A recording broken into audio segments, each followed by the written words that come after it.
نحمد الله العظيم نصلي ونسلم على الرسول الكريم أما بعد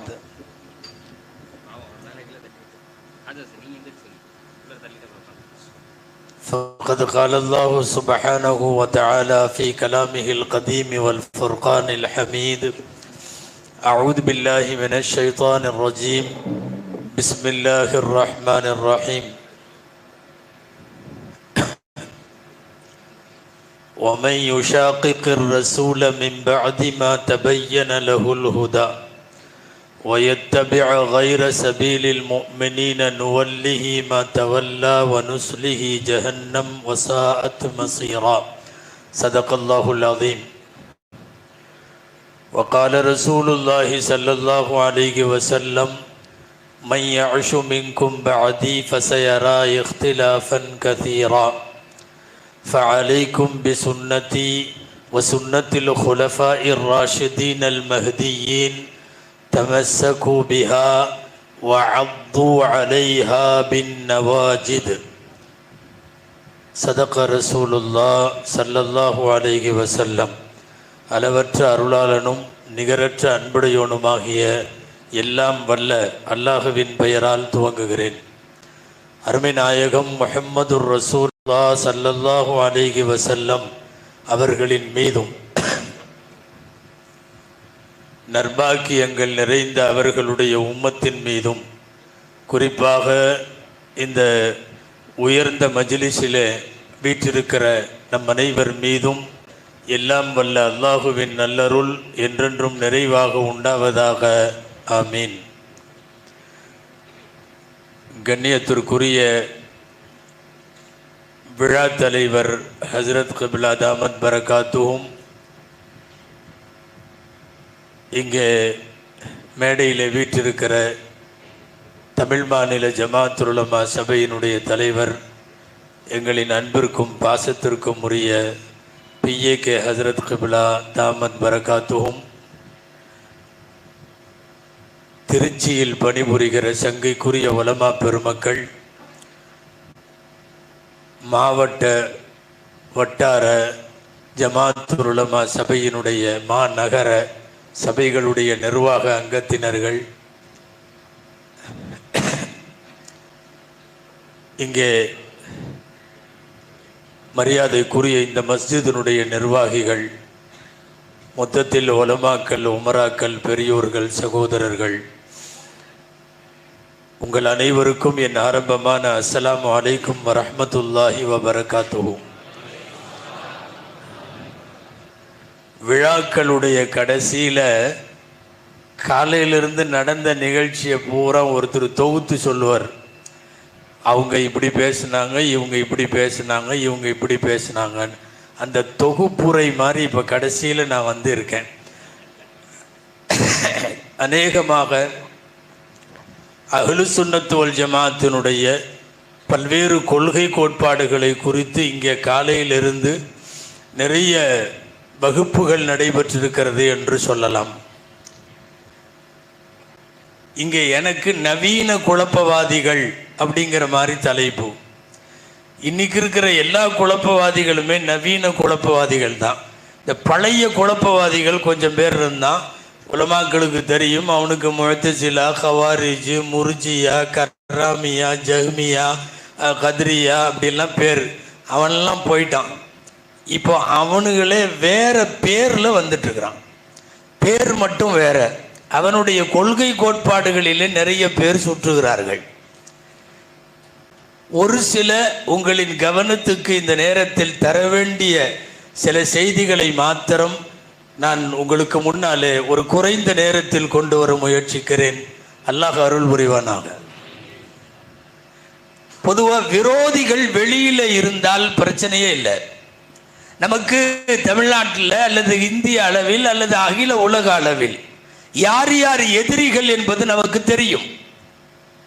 அவன் இஸ்லாத்தை அழிக்க பாடுபடுவது நமக்கு தெரியும். அதை எதிர்த்து நாம் களமாடி கொண்டிருக்கிறோம். இஸ்லாம் ஜெயிக்கும் என்பதும் நமக்கு தெரியும். யுரீதுன யுத்ஃபிஉ நூரல்லாஹி வ யஅபல்லாஹு இல்லா யுத்திம்ம நூரா. அவர்கள் இஸ்லாமிய ஒளியை அணைக்க முயற்சித்துக் கொண்டே இருப்பார்கள். அல்லாஹ் அதை பூர்த்தி செய்யாமல் விடமாட்டான். இதுவெல்லாம் குர்ஆனிலே இருக்கிறது. எனவே வெளியிலே இருக்கிற எதிரிகள் நமக்கு அப்பட்டமாக தெரிகிறார்கள். யார் யார் எதிரி? பிரச்சனை என்னன்னா, எதிரி உள்ளுக்குள்ளேயே இருந்தா அதுதான் பெரிய பிரச்சனையா இருக்கு. அந்த எதிரியை கையாளுவதை விட இந்த எதிரிகளை கையாளுவது பெரிய விஷயம். திருட வெளியிலிருந்து வர்றான்னா பிரச்சனையே இல்லை. கேட்டு ஜன்னல் எல்லாத்தையும் பூட்டி க்ளோஸ் பண்ணி சேஃபாக உட்காந்துடலாம். திருடன் வீட்டுக்குள்ளேயே இருக்கான்னா விவகாரம். வெளியிலிருந்து வருபவர்களை நம்மால் எதிர்கொள்ள முடியும். ஆனால் பல பேர் உள்ளுக்குள்ளேயே இருக்கிறார்கள். இணையதளத்தில் உட்காந்துருக்கிறான்,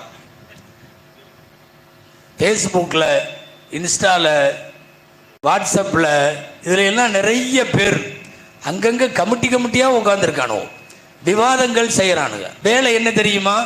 என்னமாவது நல்ல முறையில் ஈமான் கொண்டிருக்கிற மக்களை ஏதாவது 4 வார்த்தையை போட்டு ஒரு குழப்பி போட்டுடணும். நன்றாக தெரிந்து கொள்ள வேண்டும், நாம் இங்கே நடத்துகிற இந்த மாநாட்டிற்கு அஹ்லு சுன்னத் வல் ஜமாஅத்தின் கொள்கை விளக்க மாநாடு என்று பொருள். அஹ்லு சுன்னத் வல் ஜமாஅத் என்பது போன வருஷம் ஆரம்பித்த கட்சி அல்ல. அஹ்லு சுன்னத் வல் ஜமாஅத் என்பது திடீரென்று தோன்றிய அமைப்பல்ல. அஹ்லு சுன்னத் வல் ஜமாஅத் என்பது பதவியை விரும்புகிறவர்கள் எல்லாம் சேர்ந்து ஆரம்பித்த ஒரு இயக்கம் அல்ல. அஹ்லு சுன்னத் வல் ஜமாஅத்துக்கு வயசு 1400.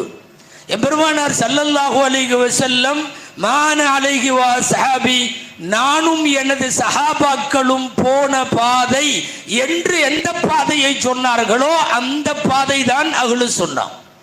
அஹ்லு சுன்னா என்பது நாம் உருவாக்கி ஒரு பைலா உருவாக்கி சட்டத்திட்டம் உருவாக்கி இதுல சேர்றவங்க இப்படி நீ எல்லாம் மெம்பராவா அப்படின்னு கூப்பிடுவதல்ல. இந்த உம்மத்து 1400 வருஷமாக அஹ்லு சுன்னாவிலே தான் பயணப்படுகிறது. இந்த உம்மத்தினுடைய பெரும்பான்மையினர்.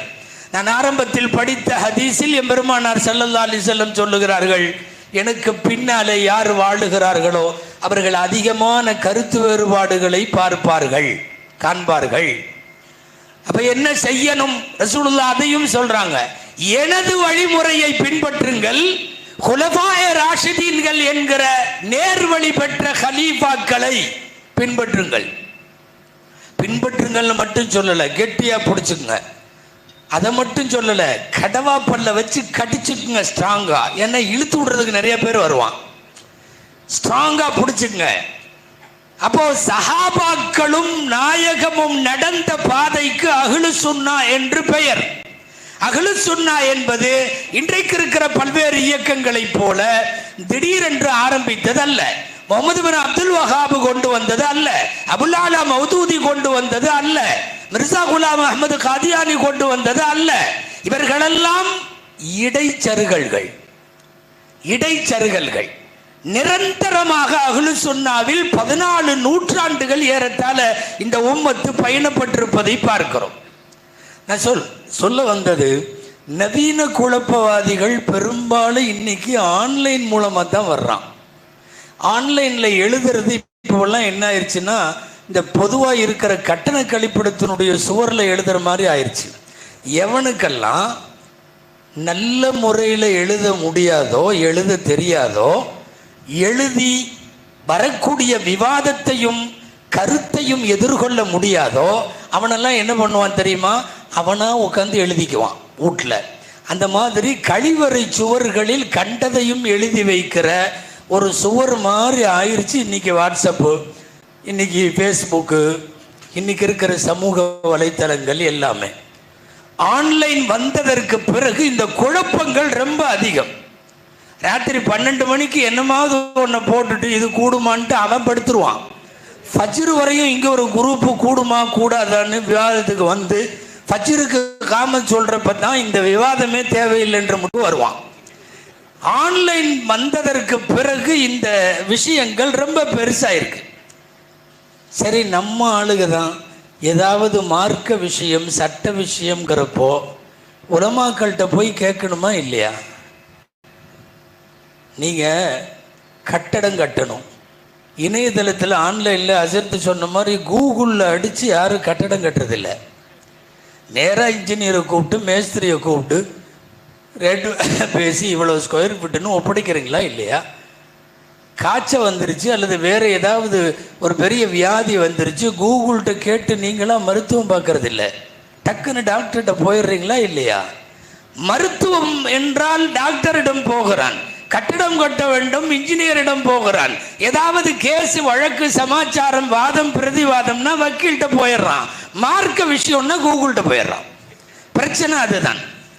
உங்களுக்கு நீங்கள் என்ஜினியர்களிடம் போவது சரினா, மருத்துவர்கள்ட்ட போகிறது சரினா, வக்கீல்கிட்ட போகிறது சரினா, நீங்கள் உலமாக்கள்கிட்ட தான் கேட்கணும்.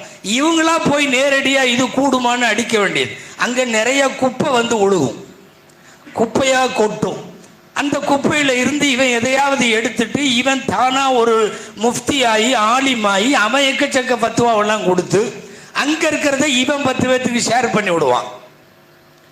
அந்த ஹதீஸுகளை தரம் பிரிக்க உங்களுக்கு தெரியுமா? ரசூலுல்லாஹி ஸல்லல்லாஹு அலைஹி வஸல்லம் நின்று கொண்டு சிறுநீர் கழிப்பதை தடுத்தார்கள். திருமதி ஷெரீஃப்ல வருது.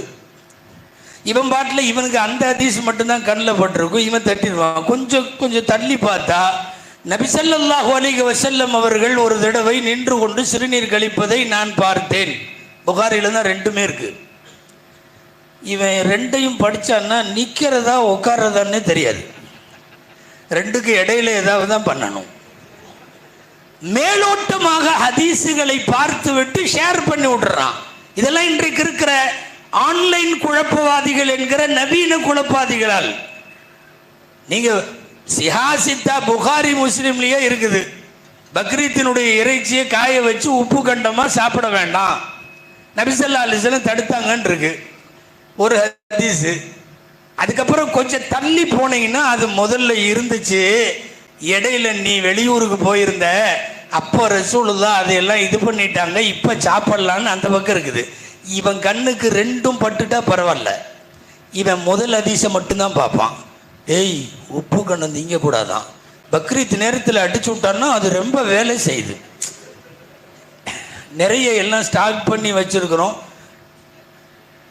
ஏதாவது ஒரு ஹதீஸை எடுத்து எங்காவது தட்டி விட வேண்டியது. நீங்கள் எவ்வளவு நாளைக்கு ஆன்லைன்ட்ட நேரடியாக கேட்பீங்க? இப்போல்லாம் பேர் வைக்கிறதுக்கே வந்து அஜர்த்திட்ட வர்றதில்லை நிறைய பேர். முஸ்லிம் இஸ்லாம் முஸ்லிம் பியூட்டிஃபுல் நேம்ஸ் அப்படின்னு அடிக்கிறான் கூகுளில். அது ஊர் பலாவை பூரா கொட்டுது, என்னென்னமோ பேர். அதை பூரா எடுத்துட்டு போய் வீட்டில் உட்காந்து இவனா ஒரு முடிவு பண்ணி அஜர்த்து வாயிலையும் நுழையாத ஒரு பேர் சொல்கிறான். அதை கடைசியில் அவர் வைக்கிற மாதிரி இருக்கு. இப்போ இதெல்லாம் என்னன்னா ஆன்லைனினால் வந்த குழப்பங்கள். அன்பிற்குரியவர்களே, இஸ்லாத்தின் மீது அதிருப்தி கொண்டு இஸ்லாத்தை விட்டு வெளியேறி விட்டவர்கள், ஆனால் பெயர் முஸ்லிம்கள், அவன் உள்ளுக்குள்ள உட்காந்து நிறைய குழப்பங்களை செய்கிறான். கேள்விப்பட்டிருக்கலாம் நீங்கள், கடுமையான விவாதத்திற்கு கடந்த ஆண்டு உரித்தான எக்ஸ் முஸ்லிம்ஸ் அப்படின்னு சொல்லி ஒரு குரூப் உள்ள இருக்கு. இவர்களை அதிகமாக நீங்கள் இணையதளங்களில் சமூக வலைத்தளங்களில் பார்க்கலாம். எக்ஸ் முஸ்லிம்ஸ் என்னன்னா முன்னாள் முஸ்லிம்களாம். அதாவது எப்போ இருந்திருக்கான், அவனே ஒத்துக்கிறான், நாங்கள்லாம் வெளியே போயிட்டோம். வெளியே போனவன் உனக்கு எது பிடித்ததோ அதற்கு போய்விட வேண்டியது தானே, அதுக்கு போறதில்லை. இங்க வந்து நின்று இது சரியில்லை, எதற்காக ஹிஜாப் என்பது கட்டாயமா, ஏன் ஆணுக்கு 2 பெண்ணுக்கு 1, அகீகால ஏன் அப்படி, வாரிசுரிமை சட்டங்கள்ல ஏன் இப்படி, பலதார மனம் என்பது எதனால் தேவை, இதெல்லாம் காலங்காலமாக பதில் சொல்லி அழுத்து உளுத்து இத்து போன மேட்ரு. அதை எடுத்து எக்ஸ் முஸ்லிம்கள் சார்பாக களங்களில் பதிவு செய்கிறார்கள்.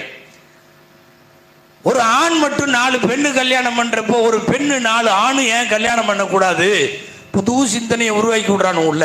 இதெல்லாம் பல காலங்களாக ஏற்கனவே பதில் சொல்லப்பட்டது. வட்டி ஏன் கூடாது, ஷேர் மார்க்கெட்ல இருக்கிற ஏன் கூடாது, இன்சூரன்ஸ் ஏன் கூடாது, இன்னைக்கு இருக்கிற ஹெல்த் இன்சூரன்ஸ் எல்லாம் கட்டாயம் தானே. அதாவது ஒரு விஷயத்தை ஹஜ்ரத் சொன்ன மாதிரி குல்லு ஜதீத் லதீதுங்கிற மாதிரி புதுசா கேட்கிற ஒவ்வொன்றும் இன்ட்ரெஸ்டா தெரியும். அது மாதிரி இவர்கள் நிறைய கிளப்பி விடுகிறார்கள். இந்த கேள்விகளுக்குரிய பதில்களை இந்த உம்மத்தினுடைய மார்க்க அறிஞர்கள் ஏறத்தாழ ஒரு 500 வருஷமாகவே இதையெல்லாம் சொல்லிவிட்டார்கள். இன்னைக்கும் அதை சொல்லிட்டே இருக்கான். அரபியில் தான் குத்துபா ஓதணுமா? எல்லாத்துக்கும் விளங்குற மாதிரி தமிழில் ஓதலாமல்ல? இதை ஆமான்னு சொல்கிறதுக்கு 4 பேர் இருப்பான், இதை கிளப்பி விடுறதுக்கு 4 பேர் இருப்பான். ஆணோடு ஆண் சேர்ந்து வாழுவதில் என்ன தவறு, பெண்ணோடு பெண் சேர்ந்து வாழுவதில் என்ன தவறு என்று இன்றைக்கு இருக்கிற சில நீதிமன்றங்கள் கேட்பதை போலவே இந்த முன்னாள் முஸ்லிம்கள் தளம் எல்ஜிபிடி உள்ளிட்ட பிரச்சனைகளுக்கு ஆதரவு தெரிவித்து சமீப காலங்களில் எழுதுகிறார்கள். இது மிகப்பெரிய அதிர்வுகளை உண்டாக்குகிறது. இந்த மசாயில பூரா சொல்லி இதில் எல்லாம் இஸ்லாம் சரியில்லை, எனவே நாங்கள் இஸ்லாத்தை விட்டு வெளியே போகிறோம். முதல்ல ஒன்று தெரிஞ்சுக்கணும், ஒரு முஸ்லிமுக்கு அவன் திருப்தி ஆகிற அளவுக்கு பதிலை, ஒரே ஒரு பதில், அந்த பதிலை தவிர வேறு எந்த பதிலும் சொல்ல முடியாது. ஆயிஷா அம்மாட்ட ஒரு அம்மா கேட்டாங்க, மாதவிடாய் அசுத்தம் வந்துருச்சுன்னா ரம்ஜானில் நோன்பு விடுபட்டு போனால் சுத்தமானதுக்கப்புறம் ரம்ஜானுக்கு பிறகு உள்ள காலத்தில் அந்த நோன்பை கலா செய்கிறோம். எந்த பெண்களுக்கு விடுபட்டு போச்சோ அந்த பெண்கள் கலா செய்யணும். ஆனால் தொழுகையை மட்டும் அந்த அசுத்த காலத்தில் விடுபட்டு போன தொழுகைகளை திரும்ப கலா செய்கிறது இல்லையே, ஏன்னு கேட்டது அந்த அம்மா. அந்த அம்மாவுக்கு இயற்கையாக கேள்வி வந்ததோ அல்லது குழப்பவாதியோ? கேட்டது கேள்வி பிராக்டிக்கலாக லாஜிக்காக தெரியுது. நோன்பு அதே அசுத்த காலம், அதில் விடுபட்ட நோன்பை திரும்ப வைக்க வேண்டும். ஆனால் அதில் விடுபட்ட தொழுகையை திரும்ப தொழ வேண்டிய அவசியம் இல்லை. ஏன்னு கேட்ட உடனே ஆயிஷா அம்மா கேட்டாங்க, ஹரூரியத்துன் அந்தி. இந்த ஹரூரியான்னு ஒரு பிரிவு ஈராக் பகுதிகளில் இருந்துச்சு. என்னன்னா, குரான் ஹதீஸையெல்லாம் அவ்வளோவா எடுத்துக்க மாட்டான். அவன் அறிவு என்ன சொல்லுதோ அதுதான் ரொம்ப முக்கியத்துவம், அறிவுக்கு மட்டும் கொடுப்பான். அந்த குரூப்புக்கு ஹரூரியான்னு பேர். ஆயிஷா அம்மா அறிவை மையமாக வைத்து கேள்வி கேட்கிறாளோ என்னவோ என்று நினைத்து கொண்டு கேட்டார்கள், ஹரூரியத்துன் அந்தி, நீ அந்த குரூப்பா, ஹரூரியாவா நீ என்று சொல்லிவிட்டு ஆயிஷா அம்மா சொன்ன பதில் என்ன தெரியுமா? காலல்லாஹு தஆலா கதாலிக் வகால நபியு ஸல்லல்லாஹு அலைஹி வஸல்லம் கதாலிக். அல்லாஹ் அப்படிதான் சொல்றான், நோன்பை திரும்ப வைக்க சொல்றான், தொழுகையை வேணாங்கிறான். அல்லாஹ் சொல்லுகிறான், நாங்கள் செய்கிறோம். ரசூல் சொல்லுகிறார்கள், நாங்கள் செய்கிறோம். இதை தவிர சுன்னத் வல் ஜமாஅத்தினுடைய அகீதா சார்ந்தவனுக்கு அறிவு சார்ந்து எந்த பதிலும் தர முடியாது. குர்பானி கொடுக்காம குர்பானிக்கு பதிலாக ஒரு 10,000 20,000 சதகா செஞ்ச கூடாது, நீ ஏன் கூடாது என்று கேட்டால் எந்த பதிலும் இல்லை. அல்லாஹ் சொல்லுகிறான், அவ்வளவுதான் பதில். இந்த பதிலை விட உலகத்தில் சிறந்த பதில் எல்லாம் இல்லை. மரியம் அம்மா கேட்டாங்க, என்னை எந்த ஆம்பளையும் தொடலை, எனக்கு எப்படி குழந்தை பிறக்கும்? ஜிப்ரீல் என்ன பதில் சொன்னார்? அப்படித்தான் பிறக்கும், அல்லாஹ் அப்படித்தான் சொன்னான், அவ்வளோதான் பிறந்துருச்சு. அதை விட சிறந்த பதிலை இந்த உலகத்தில் தர முடியாது. எனவே என் அறிவுக்கு புலப்பட்டால் தான் நான் செயல்படுவேன், இஸ்லாத்தில் இருப்பேன் என்பதுதான் இந்த எக்ஸ் முஸ்லிம்கள் போன்ற சில வேலைகளை செய்து கொண்டிருப்பவர்கள். அப்புறம் நிறைய பிரிவு இங்கே காலையிலிருந்து பேசியிருப்பாங்க. இந்த அஹ்லுல் குர்ஆன்னு கொஞ்சம் பேர், அவனுக்கு அசல்ல பேர் முன்கிருல் ஹதீஸ்னு பேர், ஹதீஸை மறுப்பவர்கள். அவன் பேர் அழகாக வைக்கிறான், அஹ்லுல் குர்ஆன், குர்ஆன் உடையவர்கள். ஹதீஸை ஏற்றுக்க மாட்டான்னு அர்த்தம், அழகாக பேர் வச்சிருக்கான். நம்ம அந்த பேரை சொல்லக்கூடாது. குர்ஆன் உடையவர்கள்னா நாம தான் குர்ஆன் உடையவர்கள். அவன் ஹதீஸை மறுப்பவன். ஹதீஸை மறுத்து விட்டு நீ என்ன அமல் செய்வ? குர்ஆன்ல இருக்கு, தண்ணி கிடைக்கலன்னா தயம்மம் செய்யி அப்படின்னு வர்ற இடத்துல ஆயத்து எப்படி வருது தெரியுமா? இல்லம் தஜிது மாஅன் ஃபதயம்மமு சஈதன் தொய்யிபா. உங்களுக்கு தண்ணீர் கிடைக்கவில்லை என்றால் மண்ணை நாடுங்கள், அவ்வளவுதான் அர்த்தம். ஃபதயம்மமு, மண்ணை நாடுங்கள். அதுக்கப்புறம் தயம்மம் செய்கிறோம்ல, நாம மண்ணை எடுத்து முகத்தில் அடிக்கிறது, கையில், இதெல்லாம் எங்கேயும் குர்ஆன்ல கிடையாது. ஹதீஸுகளில் மட்டும்தான் அதுக்கான விளக்கமெல்லாம் இருக்கும். அத்தயமும் தர்பத்தானி, தர்பத்துல் பில் வஜ்ஹி தர்பத்துல், யார் யாரெல்லாம் தயமம் செஞ்சாங்க, என்ன ஏது, பூரா ஹதீஸ்ல இருக்கும். ஹதீஸை மறுப்பவன் தயமம் செய்யக்கூடாது, செய்ய முடியாது. குர்ஆன்ல சிலதெல்லாம் இருக்கு, ஹதீஸுகளை இல்லாமல் அந்த ஆயத்தையே விளங்க முடியாது. சும்மா சாம்பிளுக்காக சொல்றேன். குர்ஆனில் ஒரு இடத்தில் வருகிறது, இன் தத்தூபா இலல்லாஹ், அந்த 2 பெண்களும் தௌபா செய்தால். எந்த 2 பெண்ணுன்னு குர்ஆன்ல இல்லவே இல்லை, கடைசி வரைக்கும் இல்லை. அந்த 2 பெண்கள் எந்த 2 பெண்கள் என்பதை நீங்கள் ஹதீஸில் பார்க்க வேண்டும். அந்த 3 பேர் தௌபா ஏற்றுக்கொள்ளப்பட்டது. எந்த 3 பேர்? குர்ஆன்ல எங்கேயுமே அந்த 3 பேர் இல்லை. குர்ஆனை மாத்திரம் நாங்கள் ஏற்போம் என்று சொல்லுவது மிகப்பெரிய முட்டாள்தனம். நபித்தோழர்களில் இம்ரான் இப்னு ஹுசைன் ரலியல்லாஹு தஆலா அன்ஹு அவர்கள் பள்ளிவாசல்ல உட்கார்ந்திருந்தாங்க. ரசூல் ஸல்லல்லாஹு அலைஹி வஸல்லம் உடைய ஷஃபாஅத்தை பத்தி பயான் நடக்குது. அவங்க பயான் பண்றாங்க, ஸல்லல்லாஹு அலைஹி வஸல்லம் மறுமையிலே ஷஃபாஅத்து செய்வார்கள்னு. இந்த லிஸ்ட்ல இருக்கிற மாதிரி ஒரு 2 பேர் எந்திரிச்சு நீங்க என்ன குர்ஆன்ல இல்லாததெல்லாம் சொல்றீங்க?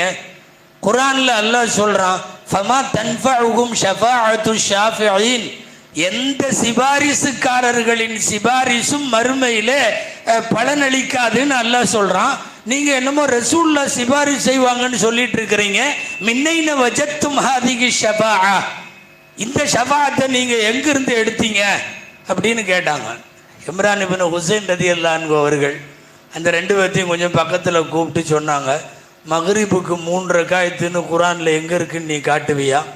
இஷாவுக்கு 4 ரக்காயத்துன்னு குர்ஆன்ல உன்னால் காட்ட முடியுமா? தவாஃபில் 7 சுற்று தான் சுற்றணும்னு எங்கேயாவது உன்னால் காட்ட முடியுமா? இதெல்லாம் குர்ஆன்ல எங்கேயுமே இல்லை, இதெல்லாம் எங்கிருந்து எடுக்கிறீங்கன்னு கேட்டாங்க. ஏன்னா அவனும் தவாஃபில் 7 சுற்று சுற்றுறான், அவனும் மக்ரிபில் 3 ரக்காயத்தான் தொழுகிறான். இல்லை, இதெல்லாம் ஹதீஸ்ல இருந்து எடுத்தோம். நானும் ஹதீஸ்ல இருந்து தான் படித்தேன். ஷஃபாஅத் என்பதை ஹதீஸில் இருந்து தான் படித்தேன். ரசூலுல்லாஹ் சொல்லுகிறார்கள் என்று சொன்னதற்கு பின்னால் இந்த உம்மத்துக்கு வேற எந்த ஆதாரமும் தேவையில்லை. நவீன குழப்பவாதிகள்ல நவீனம்னு இல்லை, ஒரு 25-30 வருஷமா இவங்களையும் நவீனத்துல தான் சேர்க்கணும். ஏன்னா நம்முடைய 1000 ஆண்டு பரம்பரையில இது நவீனம் தானே. 25-30 வருஷமா வஹாபிகள், தௌஹீதிகள், அப்படி இப்படின்னு என்னென்னமோ சொல்லிட்டு வந்த நிறைய பேர், இவர்களால் ஏற்படுத்தப்பட்ட குழப்பங்களும் அது பல்வேறு கூறுகளாகி பிரிந்து இன்றைக்கு அசிங்கப்பட்டு நிற்பதும். இப்போல்லாம் அவங்க மேடையே என்ன தெரியுமா? ஒரே தலைப்புல தான் போகுது எல்லா மேடையும். அங்க ஒரு குரூப் அதே தலைப்பு, இங்க ஒரு குரூப் அதே தலைப்பு. என்ன தலைப்பு தெரியுமா? மார்க்கத்தை சொல்ல யாருக்கு தகுதி, மார்க்கத்தை சொல்ல யாருக்கு தகுதி. அங்க ஒரு குரூப் சொல்லுது, எங்களுக்கு மட்டுமே தகுதி, உனக்கு அந்த தகுதி இல்லை, காரணம் நீ அப்படி. இவன் இங்க இருந்துட்டு எங்களுக்கு மட்டுமே தகுதி, உனக்கு அந்த தகுதி இல்லை. அப்ப கூறு போட்டு முடித்தார்கள். ஒண்ணு, இந்த உம்மத்தினுடைய சலஃபு சாலிஹீன்களை, முன்னோர்களை, வலிமார்களை, இமாம்களை, ஃபுகஹாக்களை, இவர்களை எல்லாம் மேடை மேடையாக திட்டி தீர்த்ததன் விளைவு இன்றைக்கு அனுபவிக்கிறார்கள். வேதனையான விஷயம் என்ன தெரியுமா? சற்றேறக்குறைய இது ஹதீஸ் அல்ல என்று அவர்கள் மறுத்தது இதுவரை 500 ஹதீஸுக்கு மேல. 500 ஹதீஸுக்கு மேல ஒரே ஒரு ஹதீஸையே மறுப்பதற்கு அஹ்லு சுன்னாவினுடைய எந்த ஆலிமும் முன்வர மாட்டார்கள். இது ஹதீஸா இருக்கிற மாதிரி எனக்கு தெரியல, அப்படி பேசினது 500 ஹதீஸுக்கு மேல. 500 ஹதீஸ். இவனுக்கு விளக்கம் தெரியாவிட்டால் அது ஹதீஸ் இல்லை, அல்லது இவன் அறிவுக்கு புரியாவிட்டால் அது ஹதீஸ் இல்லை. இதெல்லாம் இந்த மண்ணிலே நடந்த குழப்பம். கியாமத்து நாளைக்கு முன்னாடி என்னென்னவெல்லாம் நடக்கும்னு ஒரு ஹதீஸ் இருக்குல்ல, அதுல ஒரு ஹதீஸ்ல 40 அடையாளங்களை சொல்லுவாங்க நபி ஸல்லல்லாஹு அலைஹி வஸல்லம். இது நடக்கும், அது நடக்கும், அப்படி பெரிய பெரிய அடையாளமும் சொல்லுவாங்க. தஜ்ஜால் வர்றது, சூரியன் மேற்க உதிக்கிறது, இப்படி எல்லாம் சொல்லுவாங்கல்ல. அதுல கடைசியா ஒரு அடையாளம் ரசூலுல்லாஹ் சொல்றாங்க. என்ன அடையாளம் தெரியுமா? கியாமத்து நெருங்கிருச்சுங்கிறதுக்கு அடையாளம் லஅனு ஆகிரி ஹாதிகில் உம்மத்தி அவ்வலஹா, இந்த உம்மத்தில் கடைசியாக வருகிற சில பேர் முன்னாலே வந்து போனவர்களை திட்டுவார்கள். இன்னைக்கு இந்த வேலையை செய்யற குரூப் யாருன்னு உங்களுக்கு தெரியும். இப்போ உட்கார்ந்துட்டு முன்னாடி வந்துட்டு போன நம்முடைய சலஃபு சாலிஹீன்களை, முன்னோடிகளை, இமாம்களை, ஃபுகஹாக்களை, முஹத்திஸீன்களை, ஆரிஃபீன்களை எல்லாத்தையும் உட்கார்ந்து திட்டுறான். லஅனு ஆகிரி ஹாதிகில் உம்மத்தி அவ்வலஹா, கடைசியாக வருபவன் வந்த முன்னோர்களை திட்டுவான் என்பதெல்லாம் இதுல உள்ளதுதான். மௌதூதி போன்றவர்களுடைய கருத்து புரட்சிகரமாக இருக்கலாம். கல்வி அது இது நவீனம் எல்லாம் ஓகே தான். ஆனால் பல அடிப்படை விஷயங்களில் அஹ்லு சுன்னாவிடமிருந்து வேறுபடுகிறது. ஜமாத்தை இஸ்லாமிகள் விஷயத்தில் நமக்கு தெளிவு தேவை. அல்லது அவர்கள் என்ன நிலைப்பாட்டில் இருக்காங்கிறத அவங்க தெளிவுபடுத்தணும். நபிமார்கள் குற்றம் புரியலாம், இது அவங்களுடைய கொள்கை, நல்லா தெரிஞ்சுக்கங்க. 1000 ஆண்டு அஹ்லு சுன்னாவினுடைய கருத்து என்ன தெரியுமா? பாவங்களை விட்டும் பாதுகாக்கப்பட்டவர்கள் நபிமார்கள். நபிமார்கள் பாவம் செய்ய மாட்டார்கள். அவங்க பாவம் செய்யறதுன்னு நீ சொல்லிட்டீன்னா the basic of Islam, fundamental of Islam அடிபட்டு போயிடும். இஸ்லாத்தினுடைய அடிப்படையே ஆடி போய்விடும். அந்த ஆடி போய்விடுகிற கருத்து எல்லாத்தையுமே காலையிலிருந்து எல்லாம் பேசியிருப்பாங்க. டாக்டர் ஜாகிர் நாயக் ஒரு பெரிய இஸ்லாமிய அழைப்பாளி என்று உலகம் போற்றுவதை நம்ம குறுக்க வரல. அவருடைய ஆங்கிலமும் ஃப்ளூயன்ஸும் அதுவும் இதுவும் எல்லாம் இல்லை. அதில் ஈர்க்கப்பட்ட நிறைய பேர் இருக்கிறாங்க. இந்த சபையிலையும் கூட அற்புதமாக பேசுகிறார். த கம்பேரிட்டிவ் ஆஃப் ரிலிஜியன்ஸ்னு சொல்லி ஒரு மதத்திற்கும் இன்னொரு மதத்திற்கும் இடையில கம்பேர் பண்ணி பேசுறதுல அவர் மிகப்பெரிய எக்ஸ்பர்ட்டாக இருக்கலாம். நம்ம அதையெல்லாம் மறுக்கலை. ஆனால் ஒன்று தெரியுமா? காலங்காலமாக பள்ளிவாசல் திண்ணைகளில் நாம் மார்க்கத்தை சொல்லுகிறோம். இன்னைக்கு அவங்கெல்லாம் ஸ்டார் ஹோட்டலில் உள்ள பெரிய சூட்டில் தான் மார்க்கத்தை சொல்கிறாங்க. தீன் என்பது பள்ளி வளாகத்தில் சொல்லப்படுவது, பள்ளிவாசல்களின் திண்ணையில் பேசப்படுவது, பள்ளிவாசல்களின் மெஹராபிலும் மெம்பரிலும் பேசப்படுவது. 5 ஸ்டார் ஹோட்டலில் கட்டணம் கட்டி வந்து உட்காந்துருக்கிறவங்களுக்கு மட்டும் நான் இஸ்லாத்தை ரொம்ப தெளிவாக தெரியப்படுத்துகிறேன்னு சொல்கிறதெல்லாம் சரியான இஸ்லாமிய அழைப்பாக இருக்க முடியாது. எம்பெருமானார் ஸல்லல்லாஹு அலைஹி வஸல்லம் விஐபிகளுக்கு மாத்திரம் பயான் பேசலை. அதில் உள்ளவர்கள் யோசிக்க வேண்டும். திடீர்னு அவங்களும் புது மசாயெல்லாம் கொண்டு வர்றான். சமீபத்தில் 2 வாரத்துக்கு முன்னாடி டைரக்டாக ஜும்மாவில் ஃபரல் தான், எந்த சுண்ணத்தும் இல்லை அப்படின்ட்டான். இது என்னடா வம்பா இருக்கு? அங்கங்கே சுண்ணத்து தொழுகிறாங்க. இதில் பல பள்ளிவாசலில் 5 நிமிஷம் இடைவெளி வேறு கொடுக்குறாங்க. திடீர்னு நம்ம டைரக்டாக ஃபரல் தான் அப்படின்னு. என்ன தம்பி என்ன சொல்கிற? இல்லை அவர் நாயக் சொல்லிட்டாரு. அப்போ நாயக் சொன்னால் சரியத்து இல்லை, நாயகம் சொன்னால் தான் சரியத்து. அவர் திடீர்னு சுண்ணத்து இல்லைன்ட்டாருன்னா நீ ஒரு சீட்டு தூக்கிட்டு வர்ற. சரியத் என்பது நாயகம் சொல்ல வேண்டும். இப்படி நிறைய மார்க்கத்தினுடைய ஃபிக்ஹ் சட்டங்கள் என்கிற உருப்பிரிவுகளிலே வந்து குழப்பத்தை விளைவிக்கக்கூடியவர்கள் எல்லாம் இப்போது நிறைய பேர். நவீன குழப்பவாதிகள்னு சொல்லியிருக்கிறதுனால என் ஞாபகத்தில் வருது, நம்ம கொஞ்சம் அசஞ்சோன்னு வைங்களேன். நான் சொல்கிறது சுன்னத்து வல் ஜமாத்தை சார்ந்தவர்களையும் சுன்னத்து வல் ஜமாத்தினுடைய உலமாக்களையும் சொல்கிறேன். கொஞ்சம் அசஞ்சோம்னா நிறைய மசாயில் இருக்கிறத குழி தோண்டி புதைச்சிருவாங்க, புதுசாக ஏதாவது நிறைய கொண்டு வந்துடுவாங்க. நான் அடிக்கடி சில பட்டமளிப்பு விழாக்களில் சொன்னது உண்டு. ஒரு ஆள் சென்னையில் உயர்நீதிமன்ற வழக்கறிஞர், சீனியர் அட்வொகேட். இதை சொல்லும் போதே சில மூத்தவங்களுக்கெல்லாம் ஒரு பேர் தெரிஞ்சிருக்கும். சீனியர் அட்வொகேட் சமீபத்தில் மவுத்தாயிட்டார். எங்கள்கிட்ட அவர் ஆர்கியூ பண்ணுறார், விவாதம் செய்கிறார். எவ்வளோ அழகாக வக்கீலாக இருக்கிறனால விவாதம் அழகாக செய்வார்ல, ரொம்ப அழகாக வாழைப்பழத்தில் ஊசி ஏற்றுற மாதிரி பேசுகிறார். ஹஸ்ரத், குரானில் நிறைய இடத்துல இந்த மாமலக்க தைமானுகும்னு வருது, அதுக்கு என்ன அர்த்தம்? நிறைய இடத்துல வருதில்லை, இல்லை அலா அஸ்வாஜியும் அவுமா மலக்க தைமானுகும். ஒரு மனிதன் தன்னுடைய பாலியல் உறவை, உடல் உறவை மனைவியிடம் நிறைவேற்றி கொள்ளட்டும் அல்லது அடிமை பெண்ணிடம் நிறைவேற்றி கொள்ளட்டும். இதை தவிர வேறு எந்த வகையான பாலியல் உறவுகளும் கூடாது. இல்லை அலா அஸ்வாஜியும் அவுமா மலக்க ஐமானுகும், அப்படி தான் வருது. இவர் கேட்குறார், மாமலக்க தைமானுகும்னா என்ன அப்படின்னா? அதான் சில தமிழில் நான் பார்த்தேன் தர்ஜுமாவில், வழக்கரம் சொந்தமாக்கி கொண்ட அடிமை பெண்கள் அப்படின்னு போட்டிருக்கிறீங்க. அப்படின்னா என்ன? அதாங்க, அடிமை பெண்கள் அந்த காலத்தில் போர் நடக்கும், போர் முடிஞ்சதுக்கப்புறம் கைதி செஞ்சுட்டு வர்ற பெண்கள் அடிமை பெண்கள், அவங்கள ஒவ்வொருத்தரும் எடுத்துக்குவாங்க, அவங்க பயன்படுத்திக்குவாங்க. சரிங்க ஹஸ்ரத், இன்னைக்கு இருக்காங்களா? அவர் எதுக்கு கேட்குறாரோ, அவருக்கு என்ன தேவையோ, ஆனால் கேட்ட கேள்வி இதுதான். இன்னைக்கு மாமலக்க தைமானுகும் இருக்காங்களா? நான் சொன்னேன் இல்லை, இன்னைக்கு இல்லை. அப்படின்னா அந்த ஆயத்து குர்ஆனில் வேஸ்ட்டாக தெரியுதே ஹஜ்ரத். நம்ம கொஞ்சம் உஷாராயிட்டோம். இந்தாலும் எங்கேயோ வர்றார், எங்கேயோ அடிமடியில் கை வைக்கிறது தான் வர்றாரு போல தெரியுதுன்னு புரியுது. இல்லை வக்கீல் சாப், நீங்கள் என்ன சொல்கிறீங்க? இல்லை ஹஜ்ரத், மாமலக்க தைமானுகும்னு குர்ஆனில் ஒரு இடத்துல இல்லை, நிறைய இடத்துல இருக்குது.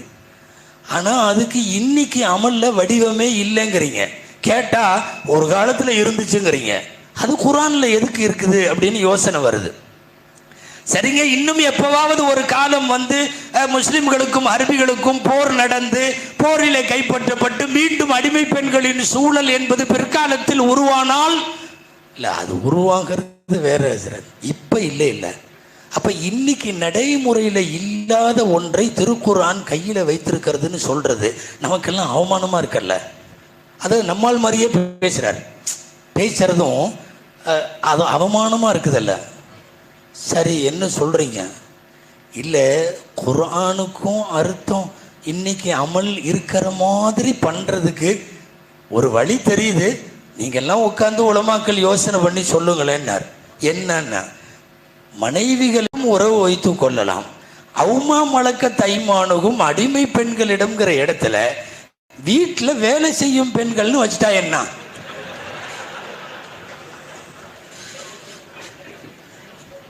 பூனைக்குட்டி வெளியே வந்துருச்சு. அவர் எங்க சொல்றாரு? மாமலக்க தைமானுகுங்கிறதுக்கு வீட்டில் இருக்கிற வேலை செய்யக்கூடிய பெண்கள்னு வச்சிடலாம். அப்படி வச்சு சரிங்க ஆச்சியார், அவர் ஆச்சியார் வேற, அதனால சரிங்க ஆச்சியார் இப்போ என்ன செய்யலாங்கிறீங்க? இல்லை, இப்படி வச்சிட்டோம்னா அவங்களுக்கும் பாவம் நிறைய பேர் விதவைகளாக இருக்கிறாங்க, ஏழைப்பாளைகளாக இருக்காங்க, வாடகை கொடுக்குற காசு இல்லாமல் இருக்காங்க. நாம் அவங்களுக்கு ஒரு செலவையும் கொடுத்துருவோம், மனைவி கொடுக்குற மாதிரி உள்ள செலவு அமைப்பையும் கொடுத்துடலாம். அவங்க வாங்கிக்குவாங்க, அவங்களுக்கும் பிரயோஜனமாக இருக்கும். நமக்கும் ஒரு கட்டத்துக்கு மேலே மனைவியிடம் கிடைக்காதவைகளை அடிமை பெண்கள்கிட்ட, அதாவது இந்த வேலைக்கு உள்ள பெண்கள்கிட்ட நம்ம அடைஞ்சிக்கலாம். அந்தாலும் ஏதோ ஒரு ரூட்டு போட்டார், அவருக்கு என்ன பிரச்சனையோ குடும்பத்தில் அல்லாவுக்கு தான் தெரியும். அதனால் மருகும் ஆயிட்டார். சமீபத்தில் தான் மருகும் ஆனார். சென்னை ஹைகோர்ட்டினுடைய சீனியர் அட்வொகேட். நான் வந்து ஒரு பப்ளிக் சபையில் சொல்கிறேன், இது இதெல்லாம் இல்லை, பொய்யெல்லாம் இல்லை. அவர் நேரடியாக ஆர்கியூ பண்ண விஷயம். அவர் என்ன சொல்றாருன்னா, நீங்கள் உலமாக்கள் கூடி விவாதியுங்கள், குர்ஆன்ல அந்த இடத்துல மாமலக்க தைமானுகும் எடுத்துட்டு வேலைக்கு அதுக்கே அதை அப்படியே வச்சுட்டு அதுக்கு அர்த்தம் மட்டும் வேலைக்கார பெண்கள்னு வச்சுக்கலாமே இப்படின்னு சொல்லக்கூடிய இந்த மாதிரி குழப்பங்களையும் சிந்தனைகளையும் சார்ந்தவர்கள் நிறைய பேர் சுற்றுகிறார்கள். நவீன குழப்பவாதிகள் என்று பார்த்தால், ஒரே ஒரு செய்தி சொல்லி முடிச்சிருவேன், எனக்கான நேரம் இன்னும் கொஞ்சம் தான் இருக்கு. அப்போ நவீன குழப்பவாதிகள் இந்த மாதிரி நிறைய பேர், சில பேரோட மைண்ட் வாய்ஸ் எனக்கு தெரியுது. என்ன தெரியுமா? அந்த வக்கீல் சொன்னதை நீங்க என்ன சொல்றீங்க?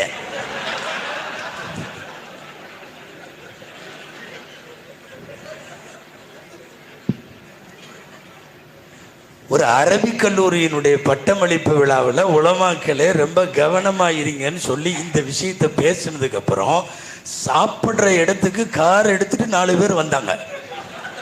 வந்து, அம்மா அவர் சொன்னார்ல, நீங்கள் அது சம்பந்தமாக என்ன நினைக்கிறீங்க? நான் ஒன்றும் நினைக்கல, நீ போயா.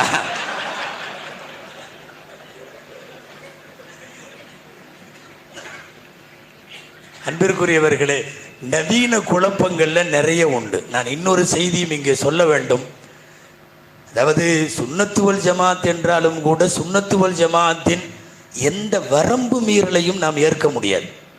நல்லா கவனிக்கணும். நீங்க சஹாபாக்களை பொறுத்தவரை சுமார் 1,00,000க்கும் மேற்பட்ட நபிகளாரின் தோழர்கள் அத்தனை பேரும் நீதமானவர்கள், நியாயமானவர்கள். அவர்கள் விஷயத்தில் தகாத வார்த்தையை அஹ்லு சுன்னா பயன்படுத்தக்கூடாது. அஸ்ஸஹாபத்து குல்லுஹும் அதுல் அபர்ருஹா குலூபன் வ அமகுஹா இல்மன். இந்த உலகத்தின் ஆகப்பெரிய கல்வி ஞானம் பெற்றவர்கள் சஹாபாக்கள், உள்ளம் தூய்மை பெற்றவர்கள் சஹாபாக்கள். ஒரு சஹாபியை கூட திட்டக்கூடாது, ஒரு சஹாபியை கூட திட்டக்கூடாது. சில பேரெல்லாம் இன்னைக்கு சுன்னத்து வல் ஜமாத்துன்னு பேர் வச்சுக்கிட்டு அதில் நாங்கள் முத்தி போன சுன்னத்து வல் ஜமாத்துன்னு வச்சுக்கிட்டு சஹாபாக்கள்ல சில பேர்த்தையெல்லாம் திட்டிட்டு உட்காந்துருக்கான்.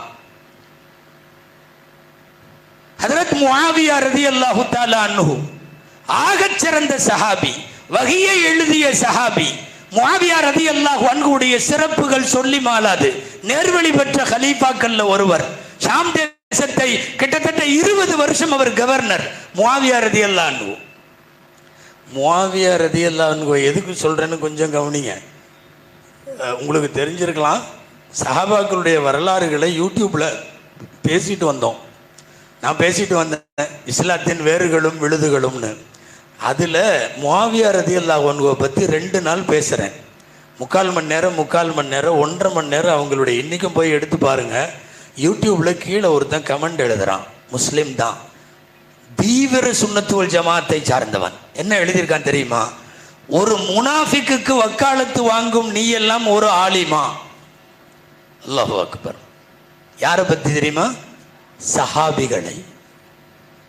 ரசூலுல்லாஹுவை கண்ணால் கண்டு ஈமான் கொண்ட லட்சக்கணக்கான பேரில் ஒரு சஹாபியை கூட திட்டக்கூடாது என்பது அகீதா அஹ்லு சுன்னத் வல் ஜமாஅத். அதுதான் அஹ்லு சுன்னாவுடைய கொள்கை. நீ சுன்னத் ஜமாத்தை கொம்பி குப்பையில போடு. சஹாபாக்களை விமர்சிக்கிற, சஹாபாக்கள் விஷயத்தில் தடித்த வார்த்தைகளை பேசுபவன் எவனாக இருந்தாலும் அவன் உண்மையான சுன்னத்து வல் ஜமாத்தா இருக்க முடியாது. நிறைய இன்னைக்கு அப்படி இருக்கிறது. நவீன குழப்பங்கள் நிறையவற்றில இருந்து நாம் நம்மை பாதுகாத்து கொள்ள வேண்டியது இருக்கிறது. கேட்டா நாங்க அலி ரலியல்லாஹு அன்ஹுவையும் ஃபாத்திமையும் ரொம்ப நேசிப்பவர்கள்னு சொல்ற ஒரு குரூப் தான் இதை சொல்லுது. முஆவியா ரலியல்லாஹு அன்ஹுவை திட்டுபவர்கள். அஹ்ல பைத்துகளை நேசிக்க வேண்டும், அது 100க்கு 100 உண்மை. அஹ்ல பைத்துகள் என்கிற பெருமானாரின் குடும்பத்தை நாம் மஹப்பத் வைக்க வேண்டும், 100க்கு 100 உண்மை. சுன்னத் ஜமாத் இதிலே சளைப்பதில்லை. ஆனா அதுக்காக 4-5 சஹாபியை திட்டிட்டு தான் நீ அவங்கள தூக்கி பிடிக்கணும்னு என்ன? நான் இதை பேச வருவது எதனால் தெரியுமா? தமிழகத்தின் சில சுன்னத்து வல் ஜமாத் சுன்னத்து வல் ஜமாத் அல்ல, ஷியா முகமூடி போட்டிருக்கிறது என்று சொல்ல வருகிறேன். ஷியா முகமூடி போட்டவர்கள் சுன்னத்து வல் ஜமாத் அல்ல. சுன்னத்து வல் ஜமாத் என்பது எந்த சஹாபிகளையும் எந்த காலத்திலும் குறை காணாது. அப்துல்லாஹ் இப்னு மஸ்ஊத் ரலியல்லாஹு அன்ஹு சொல்லுவது போல் அவர்கள் அத்தனை பேரும் குல்லுஹும் மஅதூல், அவர்கள் எல்லாம் நீதமானவர்கள். அபர்ருஹா குலூபன், அவர்கள் அத்தனை பேரும் உள்ளம் தூய்மையானவர்கள், நல்லவர்கள், உள்ளத்தால் நல்லவர்கள். அமகுஹா இல்மன், இந்த உம்மத்திலேயே கல்வி ஞானத்தில் ஆக ஆழமானவர்கள் அவங்கெல்லாம்.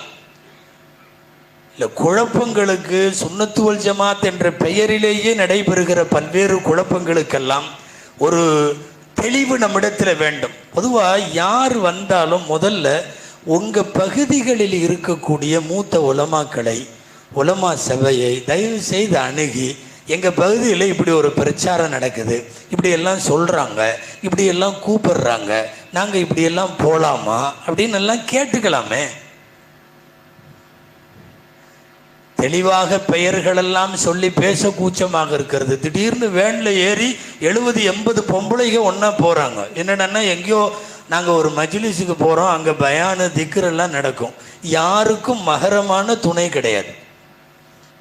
கணவனோ மகனோ சகோதரனோலாம் இல்லை, பொம்பளைகளா. ஒரு பெண்ணுக்கு 600 ரூபா டிக்கெட்டு, அப் அண்ட் டவுன் போயிட்டு கொண்டு இறக்கி விட்டுருவாங்க. இல்லை, நான் திக்ரு அந்த மஜ்லிஸுகளை ஷேக இப்படியெல்லாம் இல்லை. முதல்ல இந்த மாதிரி உள்ள ஏற்பாடுகளும் பிரயாணங்களும் முதல்ல உங்க பகுதி உலமாக்கள்கிட்ட அதை கேட்கலாமே. பொம்பளைகளை எல்லாம் இப்படி வேன்ல ஏற்றி ஒரு 600 பேத்துக்கு 600 ரூபா வாங்கிட்டு 4-5 வேன் போகுது, வாரம் போகுது, 15 நாளைக்கு ஒரு தடவை போகுது, நாங்கெல்லாம் போய் திக்ரு மஜ்லிஸுக்கு போயிட்டு வர்றோம், இப்படி நாங்க போறது சரியா அப்படின்னு எல்லாம் கேட்கலாம்ல.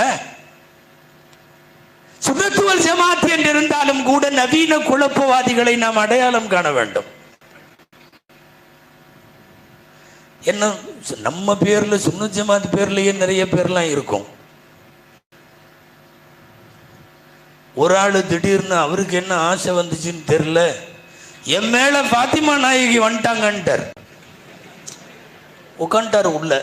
உட்கார்ந்துட்டு எனவே என்னை சந்திக்க பெண்கள் மட்டுமே வர வேண்டும். ஏங்க மேலே பாத்திமா வந்ததுக்கப்புறம் ஆம்பளை சந்திக்க முடியாது. கும்பலாக போகிறாங்க, எல்லாம் உள்ளே போகிறாங்க. அவருக்கு குர்ரத்துல் ஐன், கண் குளிர்ச்சி தான். அவர் எப்படியே உட்காந்துருக்கார். எல்லாம் பெண்கள் மட்டும்தான் வர்றாங்க. அவர் ஊர் ஆலிம்ஸா பார்த்தார், சரிப்படாது போல தெரியுதுன்னு அவர் ஒரு புர்காவை போட்டு போயிட்டார். நேராக உள்ளே போய் உக்காந்தார். போன உடனே அப்படி கழட்டினார். பாரு, தாடியை பார்த்தோம், நீ ஆம்பளை, நான் வந்து பாத்திமா, நீ வரக்கூடாது. அவர் சொன்னார், நான் அலி வந்திருக்கேன். முதல்ல என்னை கேட்காம நீ எப்படி வந்த?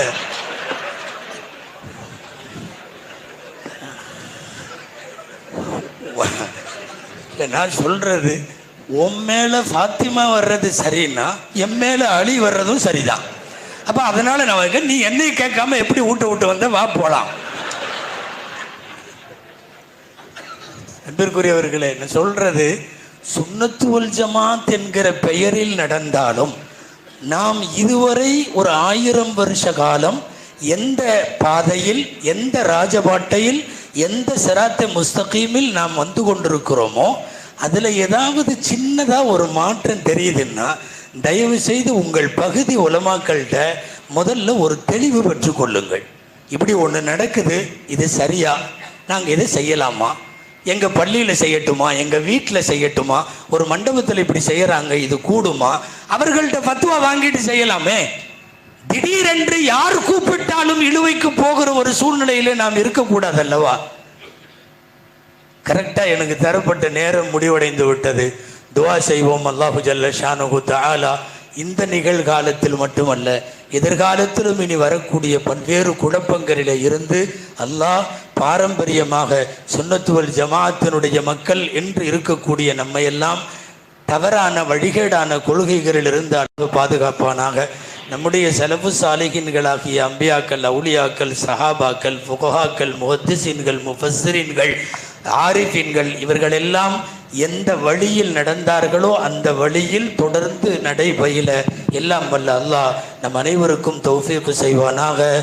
நல்ல வாய்ப்புக்கு திருச்சியினுடைய எல்லா ஜமாத் உலமாவிற்கும் நன்றி சொல்லி முடிக்கிறேன். ஆகிர் தஅவானா அனில் ஹம்துலில்லாஹி ரப்பில் ஆலமீன். அஸ்ஸலாமு அலைக்கும் வரஹ்மத்துல்லாஹி வபரகாத்துஹு.